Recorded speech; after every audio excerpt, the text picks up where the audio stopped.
Bueno, les recuerdo que Miscelánea Cultural en Arte y Educación trata de materias inconexas, aparentemente materias inconexas, y que yo voy a relacionar con el arte.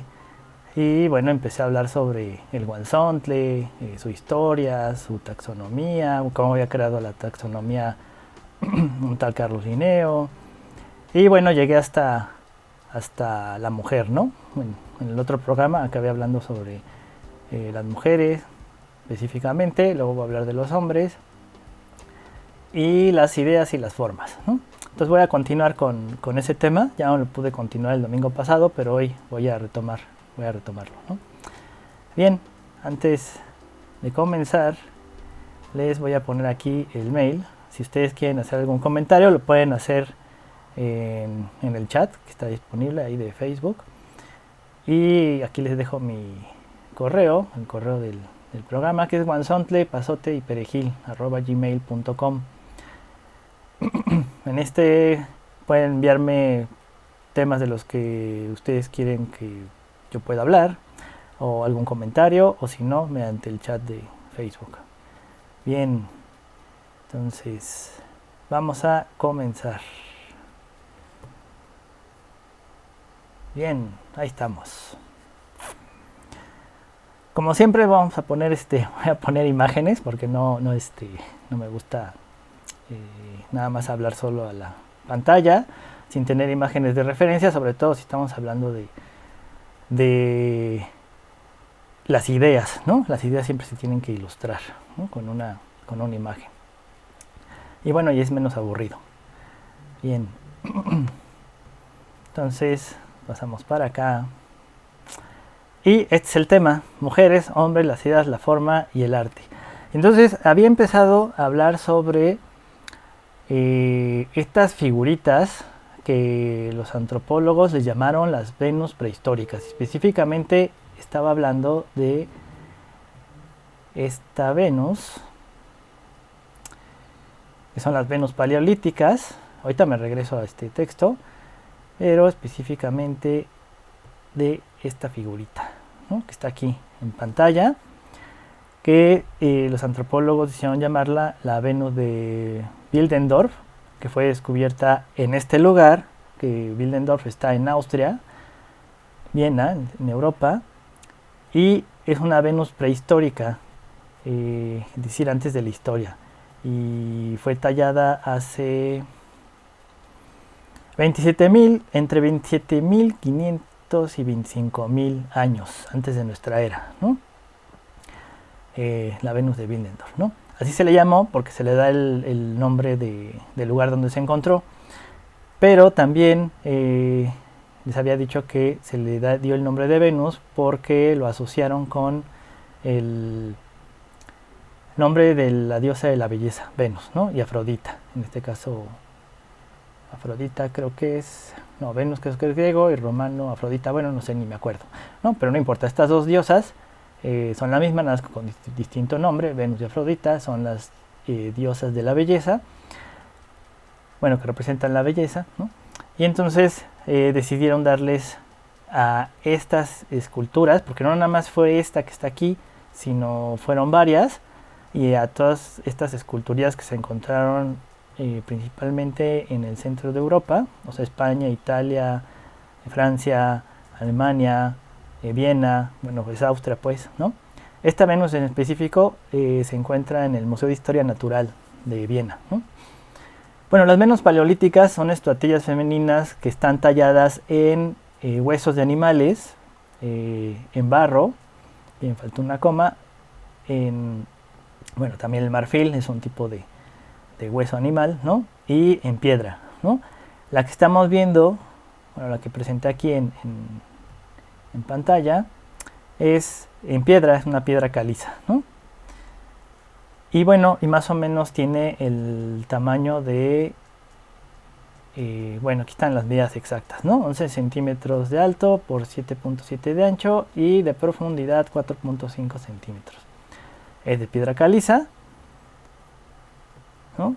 Y para que sea una idea del tamaño, aquí es una imagen que podemos observar la escala, ¿no? En relación con la persona que está detrás, ¿no? de la figurita, que es más o menos del tamaño de una papa, ¿no? Aquí tengo una papa, ¿no? Más o menos de este tamaño. ¿Por qué me interesaba mostrarles el tamaño, el material y esta relación que tiene que ver con el arte? Estas esculturas, digamos, hace 27.500 millones de años atrás, aproximadamente, no tenían esta concepción de arte, esta concepción de arte, que nosotros llamamos, esta figurilla le llamamos una representación artística prehistórica, no la tenían en la prehistoria. Sin embargo, sabemos que les interesaba la mujer, ¿no? Que había una relación importante entre la mujer y el acto de registrar la figura femenina en un material que perdurara en el tiempo. Ahí les puse que estaba tallada en piedra caliza. Y al final del otro programa les explicaba que el promedio de edad de una persona de la prehistoria de hace 25.000 años era más o menos hasta los 20, ¿no? Aproximadamente. Si es que no lo mataba antes una enfermedad, la picadura de un insecto o un animal lo mataba, ¿no? O si tenía un accidente, se caía, se hacía una herida, se le infectaba y se moría, ¿no? Entonces, digamos que nosotros para producir esculturas, dibujos, nuestros alimentos, ya tenemos una tecnología muy avanzada y ya no vivimos hasta los 20 años, ya nuestro promedio de edad le explicaba que era hasta los 75, 78 años, ¿no? Los que vivimos en la Ciudad de México. Pero en la prehistoria era máximo hasta los 20, 25, yo hacía la comparación de que alguien de 25 años en la prehistoria es como si alguien llega a los 95, ¿no? 100 años, o sea, ya es alguien muy, muy, muy grande.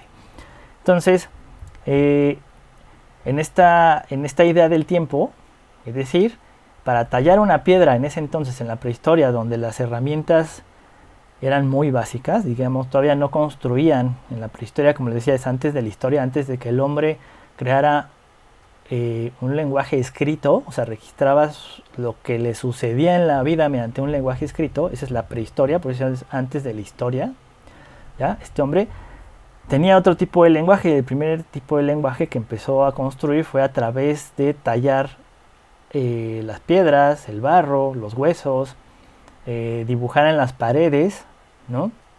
O pintarlas también, ¿no? Y dibujaba sobre las paredes no solo con la sangre de animales o con tierras mezcladas con grasa de animales o con la misma sangre de los animales sobre las paredes, sino también tallaba la piedra directamente, o sea, la rayaba, ¿no? Lo que se llama esgrafiar la piedra, ¿no? Para que quedara ahí la imagen. Entonces, digamos que las primeras formas de registrar lo que le importaba al ser humano eran por medio del dibujo y de la escultura, ¿no? Específicamente, ¿no? Eran los medios de registrar lo que les interesaba. Y entonces yo les mostraba esta escultura, que es de una figura femenina, y se encontraron una mujer, pues, se encontraron más, esta es la más representativa, bueno, la que utilizan más los libros de historia del arte o de antropología, pero vemos que está dentro de las Venus prehistóricas, y que no es la única, son varias, ¿no? La de la extrema izquierda en la pantalla es una que se encontró en Francia, Les Pics de Fang, no sé cómo se pronuncia, pero bueno, cada una tiene su nombre correspondiente al lugar de origen y se les llaman Venus prehistóricas. Y todas son mujeres, ¿no? Eso es lo interesante y lo importante aquí, ¿no? Es decir, que las primeras representaciones de las personas que se hicieron en la prehistoria fue de mujeres, no de la figura masculina. Sí vamos a ver de las figuras de los hombres, de los varones, pues, pero vamos a ver que es de una manera distinta. En el caso de las mujeres, las representaciones son varias, ¿no? No es la única Venus que se encontró, la de Windendorf, aquí estamos viendo algunas, y en varias partes de el planeta, ¿no? No nada más en el centro de Europa. Estas son las que se encontraron principalmente en el centro de Europa, pero son de varios países, ¿no? Bueno, aquí hay otras representaciones, también se hicieron en cerámica, ¿no? Que es de barro, pues, barro cocido, y marfil, y talladas en huesos, ¿no? Bien, me voy a regresar a estas. Ahí estamos. Y me voy a regresar precisamente a esta, que es en 3/4, ¿no? Que es más o menos del tamaño de una papa. De 11 centímetros de alto por 7.7 de ancho y 4.5 centímetros de profundidad, ¿no? Bien, ¿qué tiene que ver esto con el arte, la historia y la forma de representación de sí mismo, del ser humano? Es decir, y el tiempo sobre todo, y el tiempo. Es decir, una característica que del animal, del ser que somos animales, del animal Homo sapiens sapiens, es que se reconoce a sí mismo, es consciente de su existencia en el mundo, pues. Y una manera de darse cuenta de que existe en el mundo es que se reconoce a sí mismo, pues a través, por ejemplo, la manera más fácil de reconocerte a ti mismo es a través de un espejo, es a través de tu reflejo, pues, ¿no? No digo que no los demás animales no se reconozcan a sí mismos cuando se ven en un espejo, ¿no? No la mayoría, pues. Algunos de hecho se pelean con su reflejo, ¿no?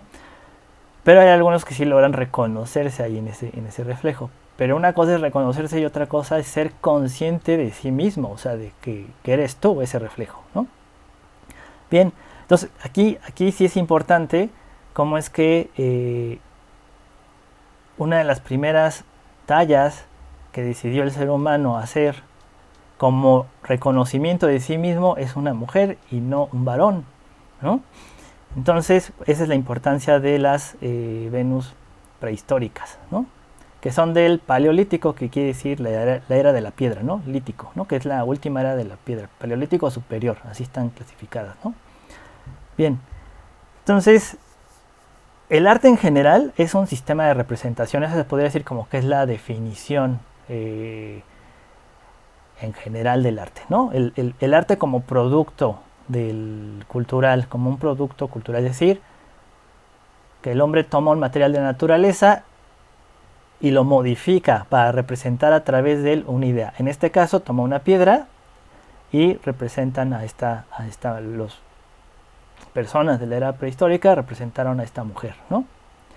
Bien, esta mujer, ¿a quién está representando? Si vemos, ahí la voy a volver a hacer grande, ¿no? Si vemos la imagen, no tiene un rostro en específico, pues. Entonces, sí tiene cabello. Generalmente en los libros van a encontrar como la palabra tocado. Tocado se refiere al peinado, a eso se refiere, ¿no? Entonces digamos que el peinado de esta mujer es hecho a base de nudos, son nudos, es un peinado que tiene un montón de nudos. Pero no tiene un rostro, pues, o sea, no tiene ojos, no tiene nariz, no tiene boca, pero sí la cabeza. Sin embargo, eso no quiere decir que no supieran hacer el rostro, ¿no? ¿Por qué? Porque el resto del cuerpo está bien definido, ¿no? Es una mujer, se ven unos senos prominentes, las manos casi no, los brazos, los antebrazos sí se ven, ¿no? El hombro, los antebrazos, pero los brazos casi no se ven, están recargados sobre los senos, ¿no? Es una posición muy, muy curiosa y tiene las manos sobre sus senos, es decir, de esta manera, ¿no? Como yo los pongo así en la pantalla, están recargadas sobre sus senos, casi no se notan, pero sí están ahí, ¿no? Entonces, estos ya son detalles muy finos de la esculturita. Y luego vemos en una imagen más atrás cómo incluso tiene tallada la vulva, los genitales, ¿no? Que tienen las piernas semiflexionadas, que están las rodillas y los pies, ¿no? Y entonces eso nos indica que no es que no pudieron hacer la cara, sino que más bien no les interesaba hacer el rostro, ¿no? De una persona en específico. Porque si tú le pones rostro, entonces ya empiezas a identificar a una persona en específico. Pues por eso nuestras credenciales, la llamada INE o IFE, la antigua, tiene nuestra fotografía. Es una credencial con fotografía porque nos sirve para identificar quién eres, pues. O sea, no eres pues alguien, por ejemplo, mi nombre, yo me llamo Carlos, pues hay un montón de Carlos en México, entonces para saber que yo soy yo, ¿no? Me piden esta identificación, ¿no? Que tiene mi fotografía, es decir, ok, no es cualquier Carlos, es este Carlos, ¿no? A eso me refiero. Entonces, esta imagen no tiene un rostro en específico, porque no se refiere a una mujer en específico, sino a cualquier mujer, ¿ya? Entonces, esta figurita está representando no a una mujer en específico, sino a cualquier mujer, ¿no? De la cultura que la produjo. Entonces, no es que no supieran hacer rostro, sino más bien no les interesaba representar a una mujer en específico, sino esta imagen de la mujer, ¿no? Y como les decía, los antropólogos la asociaron a la diosa Venus, que es la diosa de la belleza, pero es una diosa de la belleza porque si nos fijamos en la forma del cuerpo, es una mujer aparentemente obesa. Y si lo relacionamos, también explicaba yo en el anterior video, está relacionado con una mujer embarazada, que cuando una mujer se embaraza, pues, bueno, se le abulta el vientre, pues, ¿no? Por el crecimiento del feto, pues va creciendo, y entonces hasta los 7, 9 meses nace, y entonces ya lo expulsa, ¿no? y que el hombre prehistórico no asociaba el acto sexual a el nacimiento, ¿no? A la procreación, digamos, a la concepción. Es decir, no sabían que el acto sexual, a través del esperma había una fecundación con el óvulo, ¿no? Y entonces se creaba un nuevo ser humano, ¿no? Es decir, había una concepción, ¿no? Entonces, el acto sexual es instintivo, pues, ¿no? Pero no había una conciencia y un conocimiento de que la eyaculación, ¿no? A través del clímax del orgasmo, inocula el esperma en la vagina, en el útero, y entonces, si hay un óvulo, se lo encuentra el esperma, se fecunda, es decir, todo eso lo sabemos por estudios ya actuales, modernos, ¿no? Entonces, no había esa conciencia, pues. Sí había un acto sexual, pero no relacionaban el acto sexual con la concepción. Entonces, de repente, pues nada, veían a las mujeres que de repente se les empezaba a abultar el abdomen, y después de 7, 9 meses, pues salía una persona. Entonces, aquí había una relación con las mujeres, o una visión sobre las mujeres mágica, ¿no? Mágica quiere decir, pues de repente las mujeres dan vida, ¿no? Y yo les mencionaba también en el anterior programa que todo lo que da vida está asociado a lo bello, y todo lo que, digamos, relacionamos con la muerte, lo que huele feo, obviamente, lo que está podrido, lo asociamos con la fealdad, ¿ya? Digamos, no sé, dejas en el refri tu vaso de leche que se te olvidó ahí, ¿no? Y se corta, y un día después de 2, 3 semanas, si saliste de tu casa a otra parte y regresaste después de 3 semanas, pues la leche no sobrevivió porque no la dejaste tapada, se llenó de bacterias, y entonces lo abres y apesta, ¿ya? Y entonces eso no es bonito, eso no es bello, eso está horrible, ¿no? O sea, si lo llegas a probar, pues sabe horrible, ¿no?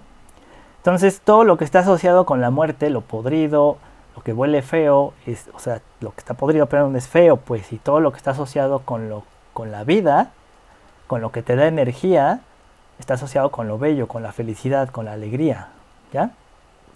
El chocolate, por ejemplo, el sol, las plantas, todo eso, ¿no?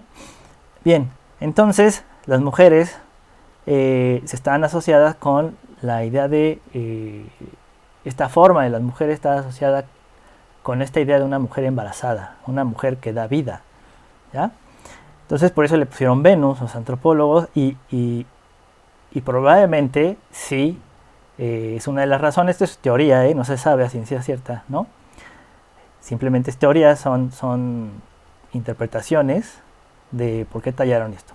Pero lo que sí podemos tener claro es que sí les importaba las mujeres, tanto que la tallaron en en todas partes, en piedras, en pinturas, en huesos de otros animales, etcétera, etcétera, ¿no? Es decir, les interesaba que quedara registrada la figura de la mujer porque les interesaba.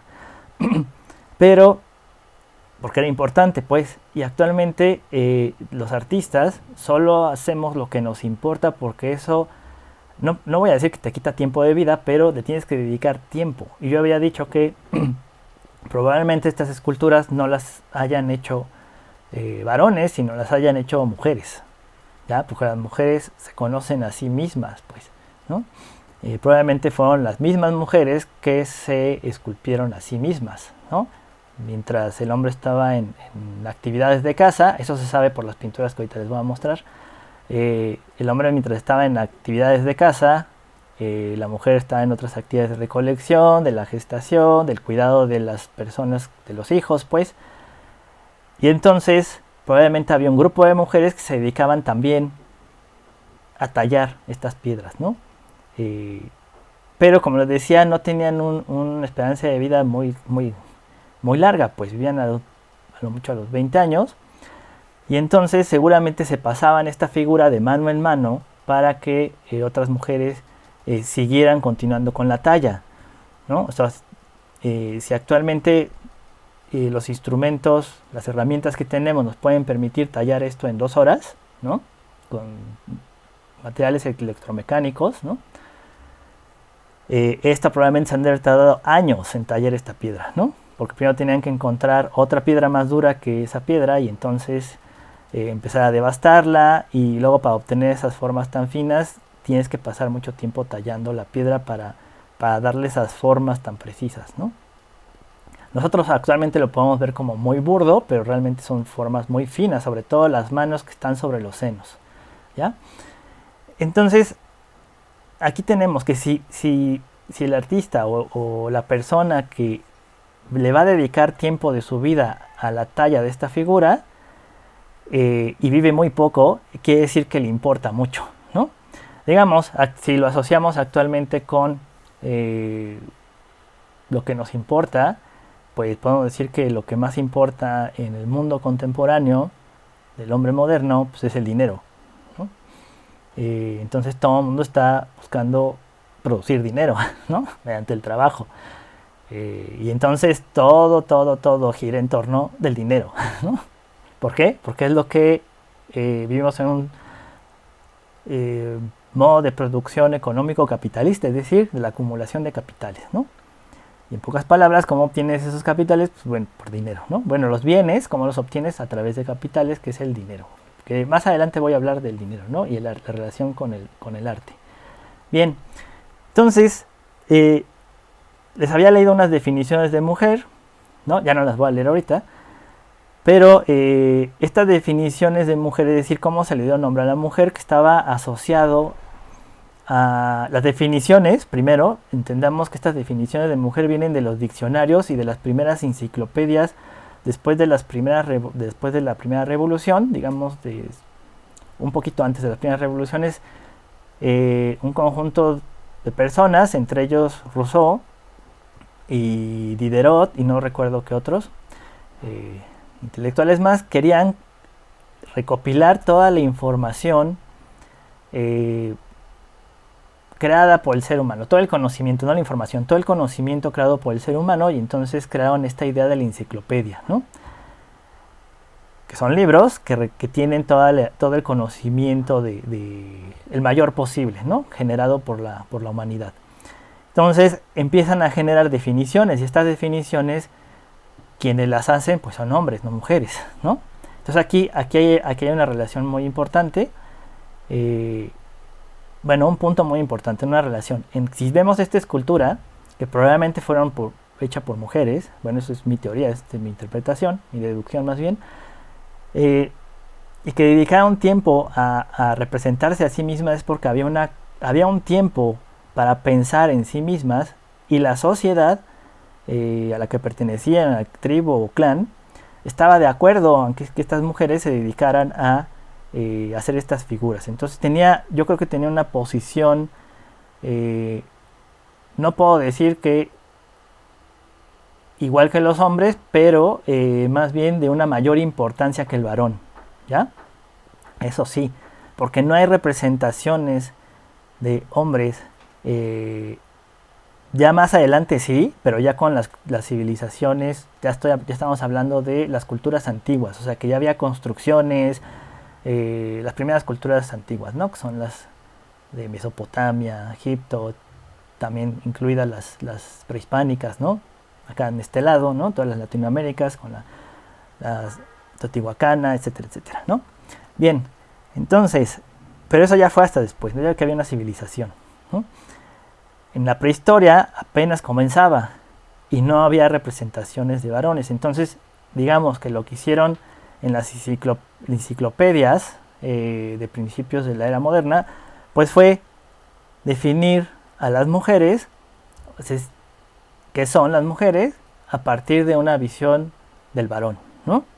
Y estaban asociadas, como decía, la palabra mujer con la palabra mulier, que significa molusco o mojado o blandengue, ¿no? O lo blando, más bien, no blandengue, lo blando. Y entonces, pero también había otra concepción de la mujer, que es lo femenino, que significaba alegría, éxito, suerte, vida, ¿no? Que por extensión luego directamente se quedó el significado de mujer, ¿no? De lo femenino significa mujer, o sea, blandengue, ¿no? Y después en estas definiciones de la Real Academia Española encontré que estaban siempre, no sé, por las combinaciones. Mujer de calle significa prostituta, ¿no? Entonces, ahí se me hizo un poco extraño. A mí me parece la prostitución, me parece un trabajo, nada deleznable. De hecho, es uno de los trabajos más antiguos que existe, que es dar servicios sexuales, pues, a cambio de dinero, ¿no? Es un trabajo.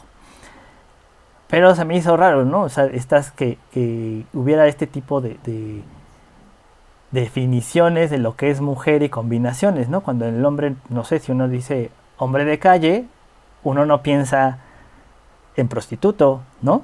Sino pensaría en un vagabundo, tal vez, ¿ya? Entonces aquí es muy importante cómo se van definiendo a través de la historia y a través de estos documentos qué es ser mujer, qué es ser hombre, ¿no? Porque te están diciendo cómo se conciben las cosas, ¿ya? A través de su representación. Entonces, estas Venus prehistóricas nos indican que la mujer no era vista como actualmente se ve, o definida, no vista, sino definida, ¿ya? O concebida, pues. Tenían otra concepción totalmente distinta de la mujer, a tal grado que sus esculturas las conocemos hoy día, ¿no? Bien.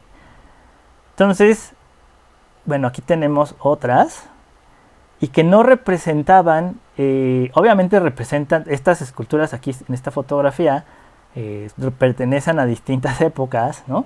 Sin embargo, no tienen un modelo a seguir de cómo debe ser. En el caso de la extrema izquierda de la pantalla vemos a una mujer ya no con senos tan voluminosos, sino más bien más delgados, incluso su cuerpo es todavía más delgado, ¿no? La cabeza se perdió y también los pies, ¿no? Las manos no, porque están pegadas a su cuerpo, ¿ya? Las demás sí conservan la cabeza, pero son distintas formas del cuerpo, ¿no? O sea, no es uno predominante, ¿ya? Bien. Por eso digo que ellas mismas se representaban así, pues. Bien, entonces ahora vamos, bueno, son otras, incluso tienen distintos, tienen ya pintura corporal, pues, o escarificaciones. Las escarificaciones son cicatrices hechas a propósito con distintos instrumentos sobre el cuerpo. Entonces, la figura que vemos al centro, la mujer que tiene las manos sobre los senos, vemos que tiene unas rayas pintadas en los muslos, en el pecho, sobre los senos, en el rostro. Probablemente ha de haber sido modificaciones, no puedo decir modificaciones corporales, pintura o escarificaciones, ¿no? Que son cicatrices hechas a propósito para generar un patrón, un diseño sobre su cuerpo, ¿no? Como quien se hace un tatuaje, a eso me refiero, ¿no? Y entonces representaban eso. Bien, entonces ahora vamos con la figura de los hombres, cómo eran representados, ¿no? Bien, me paso aquí a la siguiente. Y esta es una de las pinturas de Lascaux, Francia, de las cuevas de Lascaux en Francia. Y entonces aquí vemos, creo que es un bisonte, la figura de un pajarito y la representación de un varón. Nada más que estas figuras se llaman figuras antropomorfas. Antropo significa ser humano y morfas forma, ¿no? Es figura con forma de ser humano, ¿ya? Vemos que la cabeza representa un pájaro, ¿no? Las manos, los brazos y las manos son hechas de forma muy sintetizada, perdón. Y el cuerpo, ¿no? Dos brazos, dos piernas, el torso y la cabeza, pero la cabeza es de un animal, ¿no? De un pájaro. ¿Cómo sabemos que es un hombre? Porque tiene el pene, ¿no? El pene aquí en este caso está erecto. Y la figura de un bisonte. ¿Cómo se ha interpretado esta figura? Esta figura se ha interpretado de un hombre que estaba en la casa de un bisonte, porque aquí vemos las lanzas, pero está muerto, ¿no? Y se muere con el pene erecto.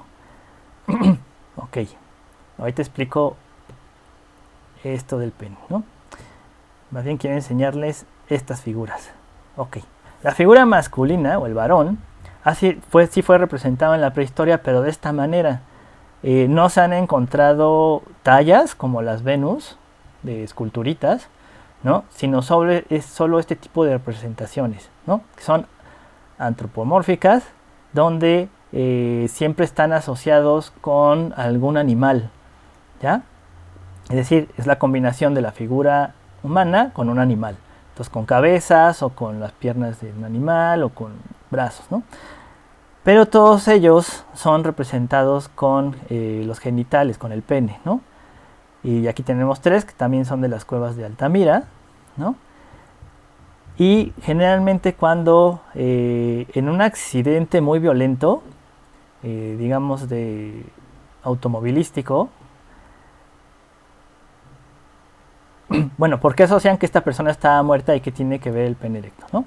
Ok, en un accidente automovilístico, generalmente, no todos, no siempre, pero sí en algunos, donde personas han muerto, el momento de este momento de impacto es un último momento de vida donde todos los cuerpos sanguíneos se llenan de sangre, ¿no? Y entonces el pene se erecta, pues, ¿no? Y entonces han encontrado varios accidentados, cadáveres, con estos choques muy fuertes, muertos, pero con el pene erecto, pues, ¿no? Es como una forma instintiva del cuerpo de reaccionar, pues, ¿no? Se llenan todos los vasos sanguíneos, el pene es un cuerpo cavernoso, se llena de sangre, y así los han encontrado muertos, ¿no? Entonces, probablemente este hombre que está aquí en esta pintura que estamos viendo, fue muerto por el bisonte, porque está frente al bisonte, y tiene el pene erecto, pues, porque fue muerto en ese choque, ¿no? Y luego vemos las otras figuras que les puse aquí. Bueno, esta es una fotografía antigua de cómo se encontraron de las primeras excavaciones de las cuevas de Lascaux, Francia, ¿no? Ahorita me regreso a esa, pero me interesa enseñarles esta, ¿no? Cómo vemos estas figuras, ¿no? Que son copias o de las que están en las cuevas, que son representados con estas formas animales. Es decir, para representar a un varón se asociaba con un animal, ¿ya? Y las mujeres no estaban asociadas a los animales. ¿Sí? Es muy interesante. Y las únicas representaciones escultóricas de los varones fueron sus penes, ¿ya? Son distintas formas de penes. Estas son igual distintas formas de penes encontradas en distintas regiones, en piedras, cerámicas y huesos, ¿ya? Pero figuras del cuerpo completo no, solo de sus penes, ¿no? Y entonces aquí vemos distintas formas de representación de cómo en la prehistoria los hombres concebían se concebían a sí mismos, ¿ya? La mujer como este cuerpo completo, ¿ya? Con senos, con vientre, con genitales femeninos, con peinados, pues, pero les interesaba el cuerpo completo, es decir, no era una idea digamos, todavía no tenían estas concepciones modernas, ¿no? Estas asociaciones tan raras. Ahorita les voy a decir por qué es rara, porque yo creo que son asociaciones raras, ¿no? Molusco con mujer está muy raro. Pero bueno, en el caso del hombre se asociaban con las formas de los animales y con el pene. Eso quiere decir que el hombre era importante, bueno, no sé si era importante o no, pero que sí había una relación directa con el pene como acto de... ese es el órgano que da el placer máximo, ¿no? Digamos el orgasmo, ¿ya? En el caso del varón, pues. Y entonces, digamos, el resto del cuerpo adquiere menor importancia, ¿ya? Si nosotros pensamos en esta idea de que lo que te hace sentir bien es bello, entonces la parte más importante del varón, que es un órgano externo, a diferencia de los órganos genitales femeninos, ¿no? que están internos, están cubiertos por capas de piel, ¿no? El clítoris, hablando específicamente del clítoris. En este caso, el del varón es de los hombres, pues es externo, ¿no? Y entonces aquí podemos entender que digamos, pues sí es cierto, es la parte del cuerpo donde puede experimentar, ¿ya? Por eso por eso yo decía, no es una asociación con una idea, es una experimentación, ¿ya? De sentir placer a través de tu propio cuerpo, ¿no? Y entonces eso te da felicidad, pues, ¿no? Este orgasmo, digamos, es bello. Entonces no se me hace nada raro su forma, su representación, ¿no? En todas estas materiales, en piedras. Y aparte hacen distintas formas, si se fijan, no tiene una forma, o sea, no hay un modelo a seguir, pues son distintas formas, igual que las formas de los cuerpos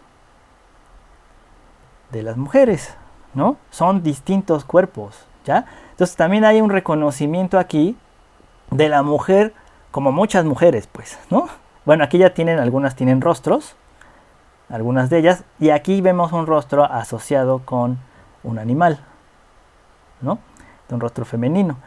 En las mujeres sí se veía eso, ¿no? Lo que les enseñaba de las representaciones de los hombres. De los hombres no se han encontrado figuras como han sido, digamos, figuras realistas, por decirlo así, ¿no? No figuras combinadas con animales. En el caso de las mujeres sí, de dos formas. De forma realista y combinados con animales, ¿ya? De estas dos figuras. Dos formas de representar a la mujer. Bien, entonces... Ok, así es como se encontraron fueron las primeras excavaciones y vemos que están en los techos y vemos también que estas figuras, ahorita les voy a pasar unas de aquí de México, hay en todo el país, no nada más en Baja California, pero las que estoy presentando aquí son de Baja California, lo que antiguamente se llamaba Baja California Norte y Sur, ahora ya nada más es Baja California, en las cuevas de la Sierra de Guadalupe, ¿no? Allá, aquí en México. Entonces, también se han encontrado pinturas prehistóricas. Y como esta que está aquí, si se fijan, igual que en las pinturas de Francia, de Lascaux, están encimadas unas sobre otras. Eso se repite, ¿no? Esta forma de pintar sobre las paredes se repite. Es decir, nosotros vemos estas pinturas y nosotros entendemos actualmente que cuando alguien pinta un mural, uno lo pinta y no quiere que se tape, o no quieres que se tape esta pintura, pues, ¿no? Con otra encima. Ellos sí lo hacían, digamos, pintaban en esa parte de la montaña, de la cueva, porque no nada más en cuevas, sino también había, eran zonas muy difíciles de alcanzar, ¿no? En el caso de las cuevas de Altamira, España, y de Francia, de Lascaux, Francia, donde estaban las pinturas, los antropólogos tenían que pasar por unos túneles muy estrechos donde solo cabías arrastrándote. Entonces la idea de que algunos pensaban que lo que hacían para hacer estas pinturas, porque anatómicamente son muy idénticas, o sea, son muy parecidas a los animales de ese entonces, ¿no? Decían, bueno, es que grabártelo de memoria será muy difícil, y entonces pensaban que llevaban al animal muerto dentro de la cueva, pero estas cuevas no permitían, o sea, en un túnel donde nada más cabe tu cuerpo, no cabía un bisonte. Entonces era como absurdo llevar a un bisonte adentro de la cueva y luego iluminarlo con antorchas para pintar la sombra, ¿no? Que también podría haber sido eso, ¿no? Que pintaban las sombras, pero no. Realmente son cuevas muy inaccesibles para los animales, o sea, llegaban ahí estas personas y escogían la cueva por alguna razón, quién sabe cuál sea, ¿no? Así como nosotros nuestro cuarto donde dormimos, hacemos, bueno, yo me acuerdo que de niño yo pegaba estampitas en la cabecera de mi cama, ¿no? Eran mis estampitas. Yo me imagino que era esta misma relación con tu espacio, ¿no? Que tú escogías un lugar donde pegar, bueno, en mi caso de niño era pegar las estampitas, o donde rayaba, ¿no? Yo la pared, ¿ya? De niño, pues. Como que había espacios donde que tú les asignabas por así decirlo, un rol, ¿no? Decir, aquí es donde duermo, aquí voy a pegar mis estampitas porque aquí duermo, ¿no? Entonces se vuelve como un lugar mágico para uno, ¿no? De niño, por ejemplo, pegaba ahí todas mis estampitas en la cabecera de la cama. Entonces imagino que también en la prehistoria tenían la misma relación con sus espacios, les daban ciertos roles, ciertas jerarquías, y estas cuevas, bueno, aquí está una imagen de la sierra, ahorita me regreso también, digamos, esto está en medio de la Sierra de Guadalupe, que está muy alto, ¿no? Aquí está otra imagen de la sierra, como se ve, digamos, no es una pared que está a nivel de la tierra, sino son cuevas muy difíciles de acceder, tanto en México como en Francia y como en España, ¿no? Donde, así como en la Capilla Sixtina, todo el techo, bueno, luego voy a hablar de la Capilla Sixtina, ¿no? No ahorita, pero bueno, estaban en el techo, o sea, de muy difícil acceso, muy difícil de dibujar ahí. Entonces, por una razón, escogieron ese lugar, pero pintaban uno encima del otro, es decir, aquí tenemos una imagen donde se ve más claro, ¿no? Vemos que hay un traslape de imagen, es decir, ahí está la persona, está el hombre, y luego está el animal encima, y luego otro animal encima. Tanto en México como en Europa se daba esta forma de dibujar, se dibujaba y se pintaba uno encima del otro, ya no importando que el otro tapara al otro, es decir, no era una idea de que era algo para verse, ¿ya? Era como una idea, bueno, me da la sensación de que es como yo pongo como los pósters de las bandas, de las bandas musicales, los pósters de las bandas musicales, que un día escogen una barda, le ponen anuncian a la banda musical, no sé, Banda El Recodo, ¿no? Banda El Recodo en Tlaxcala. Hay una pared en Tlaxcala donde ponen los carteles, y al mes siguiente pues va a llegar no sé, Bronco, Grupo Bronco, y entonces ponen el cartel encima del otro cartel, y así, ¿no? O si va a haber una fiesta de luchadores, ponen el otro cartel de la lucha libre, ¿no? Y así. Me imagino que era algo parecido, ¿no? Que no era tanto como para apreciar eso como una obra de arte como nosotros ahora lo tenemos concebido, sino más bien como un acto de comunicación, como un acto de relación, ¿ya? De identificarse a sí mismo, identificar al animal, y estaban tratando de explicar su relación con el animal y consigo mismos, como cuando nos paramos y vamos al baño y te ves en el espejo. No estás apreciándote, ay, qué guapo me veo, no, más bien te estás despertando y estás viéndote y estás reconociéndote en ese momento, ¿ya? Es un acto de introspección. Yo creo que lo hacían más así, como un acto de reconocimiento, de conciencia de quiénes somos, qué animales hay aquí, de qué es el animal, qué relación tengo con el animal, qué relación tengo conmigo mismo, ¿ya? A eso yo me refiero, que no era de apreciación como ahora lo tenemos actualmente, ¿no? Visto, que es la apreciación, ¿no? De, ok, no lo toques, que no se manche, porque si no se va, si lo tapas ya no se va a ver esa idea. No, más bien aquí era de, pues, pongo uno encima del otro porque es el lugar donde se debe de poner, ¿no? Es el lugar indicado donde se debe poner. ¿Por qué razón lo hacían? No tengo la menor idea, solo puedo deducir que lo ponían capa tras capa uno encima del otro porque les importaba el lugar donde lo ponían, eso sí, ¿no? Y bueno, aquí ya vemos figuras masculinas, ¿no? Que responden a otra cultura, que no tienen no sé, en este caso la figura central tiene como una especie de palo encima de su cabeza, ¿no? Y que está rodeado de estos como venados o ciervos, ¿no? Y de otros hombres alrededor, ¿ya? Pero digamos que son siluetados, son como sombras, ¿no? Pero vemos que igual que en las otras cuevas de Altamira Lascaux repiten estas mismas formas de pintar y de hacer, que es la silueta de las formas, la caza, la reunión de los hombres alrededor de los animales cazados también, ¿no? Y en lugares inaccesibles. Ok. Entonces, como primera parte, puedo concluir que el arte como un sistema de representación, al darle forma a las cosas, aquí tenemos una papa, ahorita les explico lo de la papa, ¿no? Al darle forma a las cosas,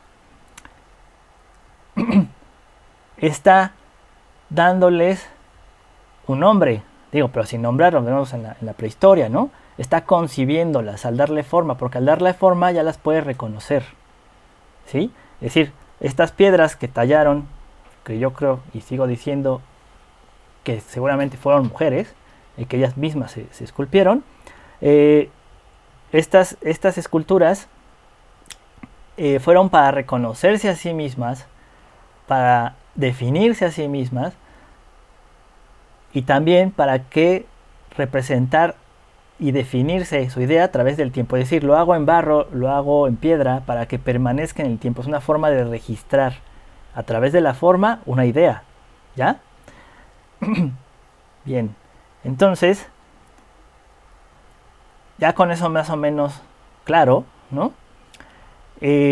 Como un primer lenguaje, que ahora nosotros llamamos arte, pero en ese entonces no había esa concepción que ahora tenemos de lo que es arte, no es una manera de apreciar el mundo, sino es una manera de entender el mundo, ¿ya? Es una manera de hacerte consciente de ti mismo. O sea, si ustedes algún día toman, eso no se puede hacer a través de una cámara fotográfica. Bueno, sí se puede, pero requiere de otra cosa. Pero bueno, más fácil. Si un día agarras un pedazo de plastilina y te haces un autorretrato, porque dices, bueno, la mayoría de las personas creen que no saben dibujar, pero yo más bien los convoco a que agarren un pedazo de plastilina, que es muy fácil de conseguir, o si no, pueden hacer incluso agarrar papas y hacer puré de papa y darle forma. Y se hacen un autorretrato, ¿ya? Se tocan la cara y se hacen un autorretrato. Van a ver que es muy difícil hacerse un autorretrato, no porque no sepan cómo hacerlo de manera técnica, ¿no? O no tengan la habilidad. Eso se aprende. Más bien es porque te estás teniendo una relación contigo mismo o misma, ¿no? Estás teniendo esa relación. Entonces, digamos que el arte en un principio no tenía estos fines de apreciación o de representación del mundo, sino es de una relación con el mundo, es de cómo conozco el mundo y es dándole forma, ¿no? Así dándole forma puedo explicar una relación con él, ¿no? Ok, entonces quitémonos la idea de que eso que ahora nosotros llamamos arte era para apreciarse, no, para nada, pues yo creo que más bien era para relacionarse con ello, ¿no? Entonces por eso les decía, también pueden usar plastilina, que es bueno, la papa se la pueden comer después, pero no creo que sea higiénico, ¿no? El puré de papa, pero bueno, sí la plastilina pueden moldearla, ¿no? Y entonces ustedes van a encontrar que van a empezar les va a dar miedo porque se van a representar a sí mismos, ¿no? Es como cuando vas a una entrevista de trabajo y te dicen, dime lo peor de ti, o tus peores defectos, y tú no, pues no te voy a decir mis peores defectos, ¿no? O sea, ¿ya? Entonces es una pregunta muy tramposa que hacen cuando estos exámenes, que yo detesto cuando te quieren contratar y que digas tus peores defectos, ¿no? Pero bueno, bien. Entonces ya establecido esto, ya para cerrar, ahora voy a explicar la idea, ¿no? ¿Qué es este rollo de la forma y la idea? ¿No? O sea, cómo a través de una forma se puede representar a una idea. Pero primero entonces tendría que explicar qué es una idea. Entonces por eso puse una papa aquí en la pantalla. ¿Ya? Porque es como un cerebro, ¿no?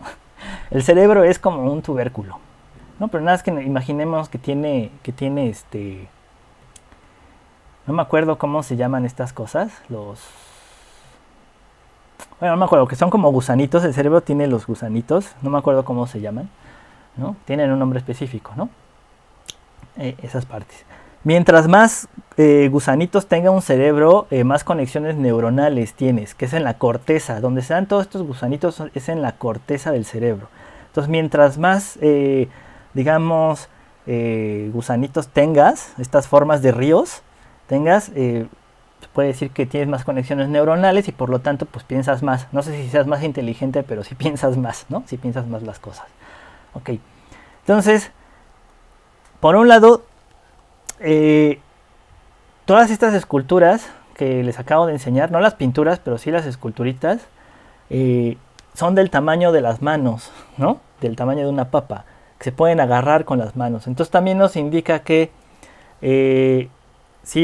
circunvoluciones, gracias, yo Ramón, circunvoluciones, mientras más circunvoluciones tengas en el cerebro, pues más conexiones neuronales tienes, ¿no? Ok, entonces lo que tenemos claro es que estas esculturas eran del tamaño de sus manos, ¿no? Es decir, que las podían agarrar con las manos, por eso su tamañito, pues, ¿no? Y no eran gigantes, como ya de las civilizaciones, de las antiguas civilizaciones, ¿no? Bien. Y ahora también la papa las voy a utilizar para explicar la idea. La idea yo le explico. Cuando tenemos una idea en la cabeza, las ideas no tienen forma ni tienen nombre, ¿ya? Las ideas son como gas, líquido, sólido y aguado al mismo tiempo. Es como el moco de King Kong, ¿no? Pero también se hace gas y también se hace líquido y es todo al mismo tiempo. O sea, no tiene un estado fijo, todo el tiempo se está moviendo. Y alguna vez me dijeron a mí que me imaginara un cuchillo sin mango y sin filo. Aquí tengo uno. No lo traje para eso, lo traje para partir la papa, pero bueno, sí me sirve, ¿no? Es de esos cuchillos de cocina asesinos o de película, ¿no? Bueno, este cuchillo es un cuchillo porque yo puedo nombrarlo como cuchillo porque reconozco su forma, ¿ya? Como tal, aquí lo tengo, ¿no? Está mejor aquí. Ahí brilla, miren. Bueno, tiene un mango. Si yo le quito el mango a este cuchillo, lo que queda sería la hoja de metal. Y entonces lo que tengo aquí ya no es un cuchillo, lo que tendría aquí es una navaja. Pero si yo le quito el filo, ya, lo que me queda aquí sería un pedazo de metal. Bueno, ya. ¿Ven? Bueno, sería un pedazo de metal. En ese caso, del cuchillo.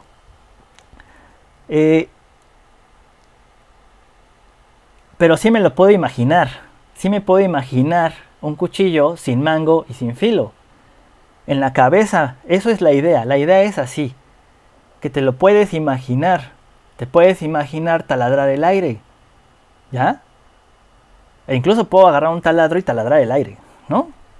Pero no lo veo, o sea, vería el taladro funcionando en el aire, ¿ya? Es decir, las ideas son así. Pueden estar en la cabeza, pero todavía no tienen forma, ¿sí? Todavía no están enunciadas, todavía no están materializadas, solo son ideas, ¿ya? Entonces, las ideas sí las podemos imaginar.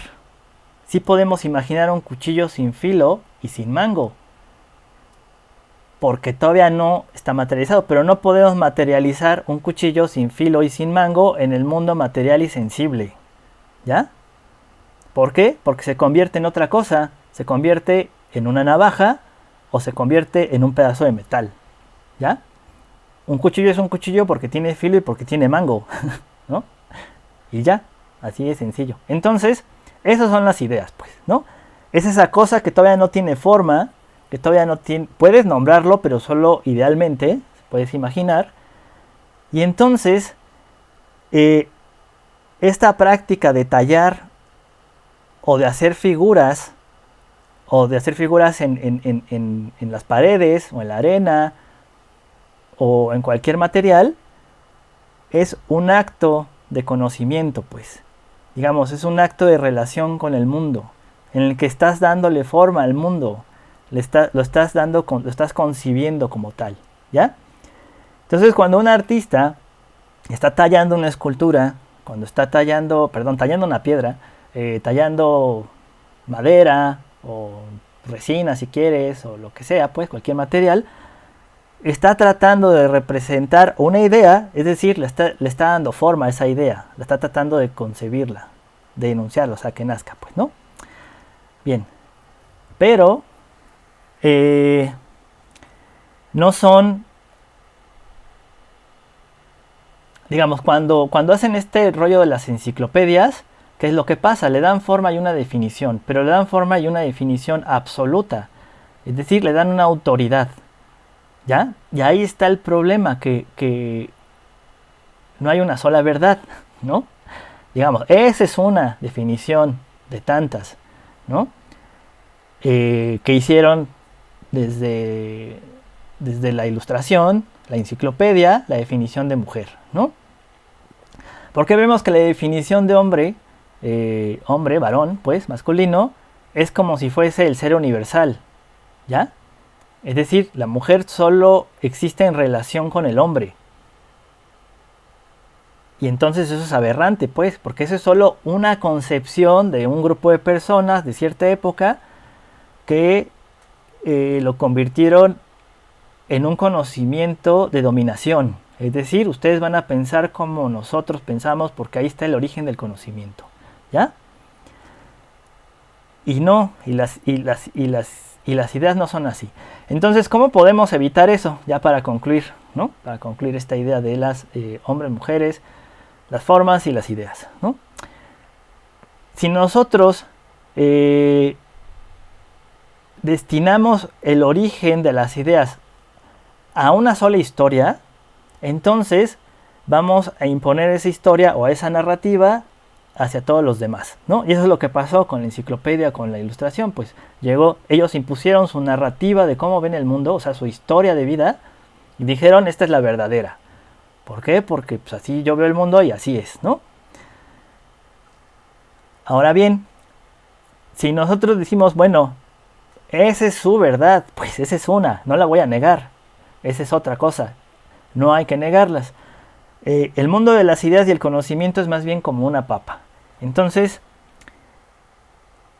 yo partí del guanzontle para empezar a hablar del arte, ¿no? Y de esta relación. Si yo tengo aquí la papa y la corto en dos, la voy a cortar. ¿Ya? Ya tengo dos papas, ¿no? Eso me dice, mi experiencia me dice que ya tengo dos papas, o sea, soy mago, ¿no? Creé dos papas. De una crearon dos, pero no es la misma papa, pues. Es la misma, nada más que la corté y pues ya, la dividí en dos y entonces tengo dos papas. Pero la papa sigue siendo papa, ¿ya? O sea, aunque yo tenga la mitad de una papa, sigue siendo una papa, ¿ya? Así de sencillo. Si yo, con el ejemplo del cuchillo, si yo al cuchillo le quito el mango, deja de ser cuchillo. Pero miren qué bonito es cuando yo corto una papa. No deja de ser papa, a pesar de que ya la partí a la mitad. ¿Ya? Ahora imaginémonos que esta cara de la papa es un campo del conocimiento. Y lo voy a cortar. Digamos que el mundo es la papa, ¿no? El mundo es la papa entera. Ajá. Y voy a quitar mi papa de al lado porque nada más me distrae. Ahí está, ¿no? El mundo es la papa entera y el mundo de las ideas es así, ¿no? Ok. Pero yo la parto en dos para poder conocerlo y decir, bueno, que hay adentro del mundo, ¿no? Y entonces yo exploro el mundo, pero una rebanada del mundo. Y entonces tengo esta rebanada. Y digamos que lo que sabemos del ser humano o del mundo entero es solo una rebanada, es un campo de conocimiento. Digamos, el arte solo es un campo de conocimiento, pero de todos los otros campos demás que lo determinan. Es decir, de la papa entera. O sea, lo que hace que este pedazo del campo de conocimiento de la papa, o sea, del mundo, sea papa, es que pertenece a la misma papa, ¿ya? y no ha dejado de ser papa. Pero está determinado por la papa entera. Entonces, lo que yo pueda decir de la definición del mundo de esta rebanada, solo es de esa rebanada, no pertenece al de otras rebanadas. ¿Ya? Pero entonces, yo puedo partir la papa no nada más de esta manera transversal, sino la puedo partir